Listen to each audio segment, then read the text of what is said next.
News Andhra. ఈరోజు కొణిజర్ల గ్రామంలో ఆంధ్రప్రదేశ్ రాష్ట్ర ముఖ్యమంత్రి వర్యులు శ్రీ నారా చంద్రబాబు నాయుడు గారు, ఉప ముఖ్యమంత్రి వర్యులు శ్రీ కొణిదెల పవన్ కళ్యాణ్ గారు, రెవెన్యూ శాఖ మంత్రి వర్యులు అన్నగాని సత్యప్రసాద్ గారు మరియు చింతలపూడి నియోజకవర్గ శాసనసభ్యులు శ్రీ సొంగ రోషన్ కుమార్ గారి ఆదేశాల ప్రకారం లింగపాలెం మండల తహసీల్దార్ శ్రీ ఎండి నజీముల్లా షా గారి అధ్యక్షతన రెవెన్యూ సదస్సు కార్యక్రమం నిర్వహించడం జరిగింది. ఈ కార్యక్రమంలో అనేక భూ సమస్యల గురించి డిస్ప్యూట్ ఆన్లైన్ కోసం దాదాపుగా 12 అర్జీలు రావటం జరిగింది. వెంటనే అందులో 4 సమస్యలను పరిష్కరించడం జరిగింది. కుల ధృవీకరణ పత్రాలు 14 అర్జీలు రావటం జరిగాయి. వెంటనే మంజూరు చేసి అర్జీదారులకు కుల పత్రాలు స్పాట్లోనే ఇవ్వటం జరిగింది. ఈ కార్యక్రమంలో కూటమి నాయకులు, మండల పరిధిలో అన్ని గ్రామాల వీఆర్ఓ గారు, గ్రామ ప్రజలు, రైతులు పాల్గొనడం జరిగింది.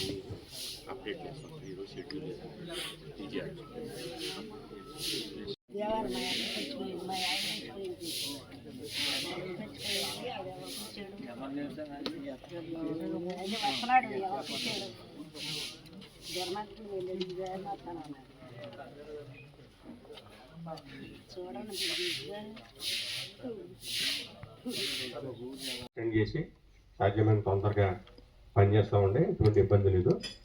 కాబట్టి సార్ని కూడా ఈ సభను ఉద్దేశించి ఒక 2 మాటలు మాట్లాడాలని కోరుతున్నాను. ప్రభుత్వం ఆరంభించిన రెవెన్యూ సదస్సు కార్యక్రమంలో భాగంగా ఇవాళ ఈ గ్రామంలో రెవెన్యూ సదస్సు ఆర్గనైజ్ చేయడం జరిగింది. సో ఇప్పుడే నేను తహసీల్దార్ గారితో మాట్లాడుతుంటే ఇవాళ ఇప్పటివరకు 11 క్లియరెన్సెస్ వచ్చాయి అన్నారు. అందులో కొన్ని సమస్యలు పరిష్కరించడం కూడా జరిగిందని చెప్పాడు. అది మంచి ఆనందదాయకమైన విషయం నాకు. ఇంకా కొన్ని సమస్యలు త్వరలోనే పరిష్కరించగలిగేది అని చెప్పారు. అదే కాకుండా మీకు మీ గ్రామంలో రెవెన్యూ సదస్సు అయిపోతే ఇంకా మీ సమస్యల పరిష్కారం దొరకదేమో అని మీరు ఇబ్బంది పడాల్సిన అవసరం ఏమీ లేదు.